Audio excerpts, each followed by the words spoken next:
Hello, today I read Harry Potter Philosopher's Stone.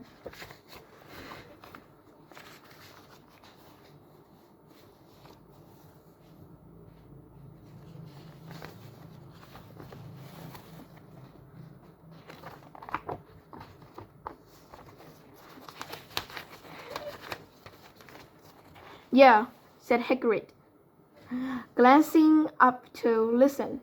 Glad we've run into yet Runner, 'cause there's a unicorn bit hut. You seen anything? Runner didn't answer immediately.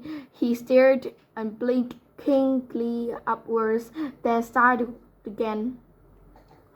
Always the innocent or the first victims, he said.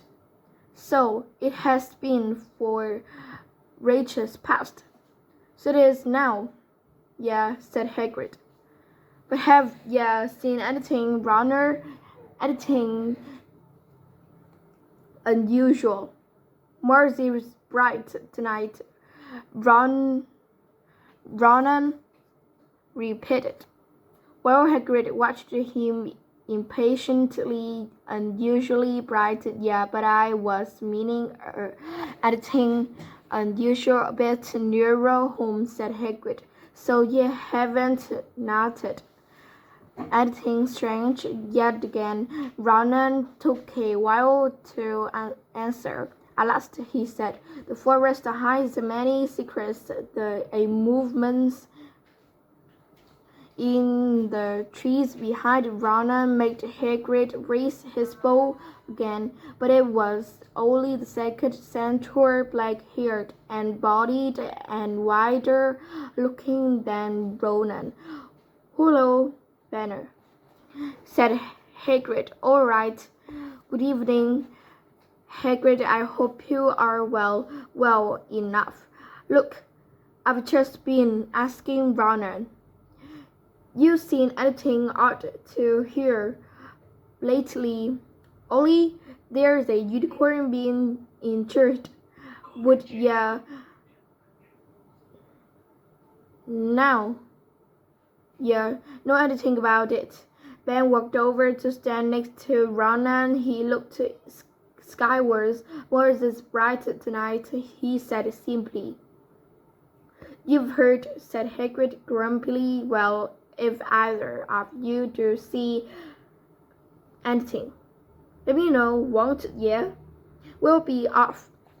Then Harry and everyone followed him out of the clearing, staring over their shoulders at Ronan and Ben until the trees blocked their view. Never, said Hagrid irritably, try and get a straight answer out of a centaur. The star gazers, not interested in anything closer. The moon. Are there many of them in here? Asked Hermione. Oh, a fair few keeps themselves to themselves mostly, but they're good enough about turning up if ever I want a word. They're deep mind centaurs. They know things just don't let down much. Do you think that was a centaur we heard earlier? Said Harry. Did that sound like hooves to you?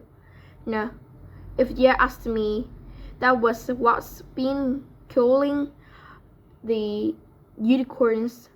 Never heard anything like it before. They walked on through the dense, dark trees. Harry kept looking nervously over his shoulder. He had the nasty feeling they were being catched.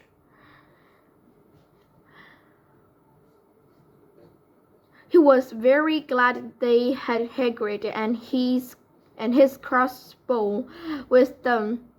They had just passed a bend in their path when Hermione grabbed Harry's arm. Hagrid, look, Red Sparks, the others are in trouble. You two wait here, Hagrid shouted. Stay on the path. You'll come back for a year. They heard him crashing away through the undergrowth and stood looking at each other very scared until they couldn't hear anything but the rustling of leaves around them.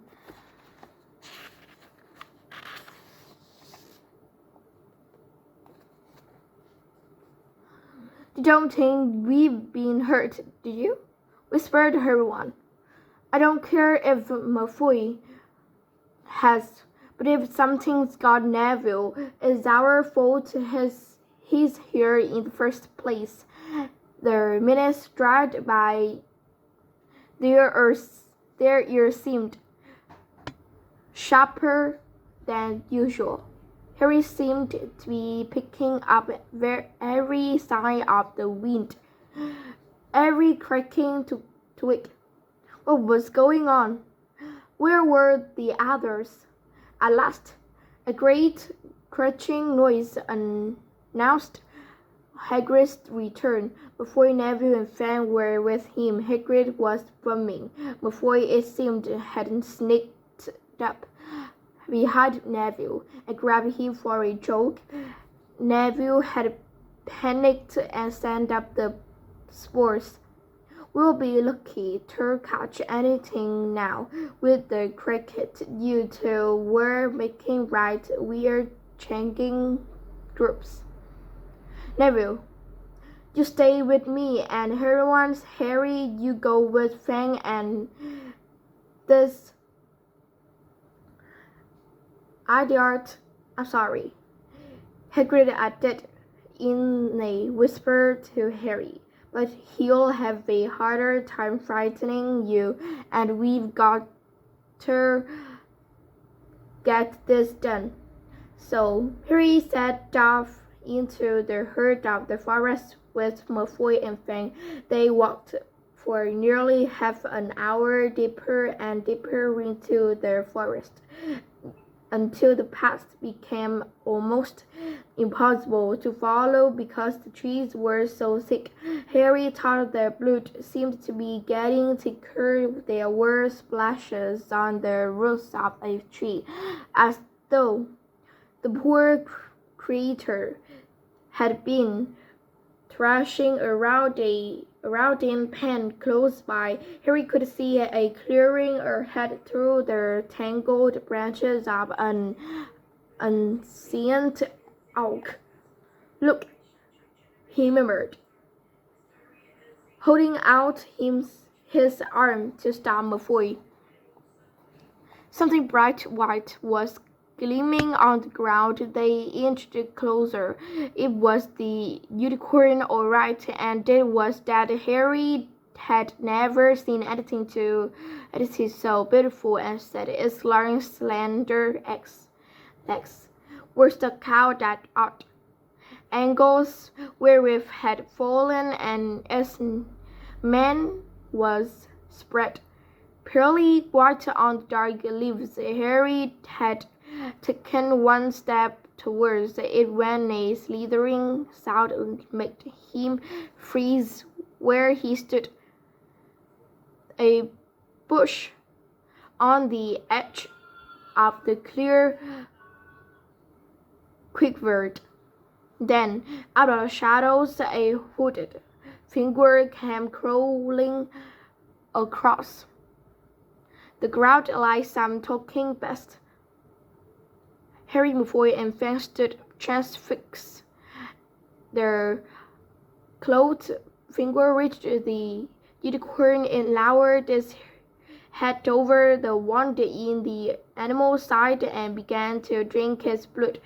"Ugh!"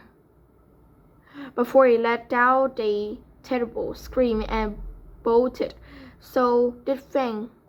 The hooded figure raised its head and looked right at Harry. The unicorn blood was trembling down its front. It got to its feet and came swiftly towards him. He couldn't move for fear. Then a pain pierced his head like he'd never felt it before. It was as though his scar was on fire, half blinded. He staggered backwards. He heard hooves behind him galloping, and something jumped clean over him, charging at the finger. The pain in Harry's head was so bad he fell to his knees. It took a minute or two to pass. When he looked up, the finger had gone. A centaur was standing over him, not Ronan or Ben. This one looked younger. He had white blonde hair and a palomino body.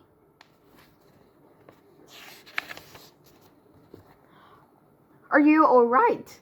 said the centaur, pulling Harry to his feet. "Yes, thank you. What was that?" And centaur didn't answer. He had astonishingly blue eyes, like Paul Shapir's. He looked carefully at Harry, his eyes lingering on the scar, which stood out livid on Harry's forehead. "You're the Potter boy," he said. "You had better get back to Hagrid. The forest is not safe at this time, especially for you. Can you ride? It will be quicker this way. My name is Firenze," he added, as he lowered himself onto his front legs so that Harry could clamber onto his back. There was suddenly a sound of more galloping from the other side of the clearing. Ronan and Ben came bursting through the trees, their flanks heaving and misty. "Furious," Ben thundered. "What are you doing? You have a human on your back. Have no shame. Are you a common mole? Do you realize who did this?" said Firenze. "That is the Potter boy, and quicker he leaves this forest, the better." "What have you been telling him?" glowed Ben. "Remember, Firenze, we are sworn not to set ourselves against the heavens. Have he not read what is to come in the movements of the planets?" Ronan pulled the ground nervously. "I'm sure Firenze thought he was acting for the best," he said in his gloomy voice. Ben kicked his back legs in anger. "For the best? What is that to do with us? Centaurs are concerned with what was being foretold. It is not our business to run around like donkeys after stray humans in our forest." Firenze suddenly reared onto his hind legs in anger, so that Harry had to grab his shoulders to stay on. "Do you not see that unicorn?" Firenze bellowed at Ben. "Do you not understand why it was killed?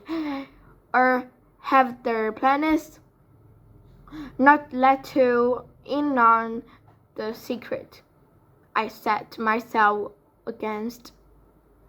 What is lurking in this forest, Ben? Yes, with humans alongside me if I must." The Firenze whipped around, with Harry clutching on as best he could. They floated off into the trees, leaving Ronan and Ben behind them. Harry didn't have a clue what was going on. "Why is Ben so angry?" he asked. "What was that thing you saved me from anyway?" Firenze slowed to a walk, warned Harry to keep his head bowed in case of low-hanging branches, but did not answer Harry's question. They made their way through the trees in silence for so long that Harry thought Friesen didn't want to talk to him anymore. They were passing through a particularly dense patch of trees. However, when Friesen suddenly stopped Harry Potter, "Do you know what unicorn blood is used for?" "No," said Harry, startled by the odd question. "We've only used the arm, and tell here in potions. That is because it is a monstrous thing to slay a unicorn," said Firenze. "Only one who has nothing to lose."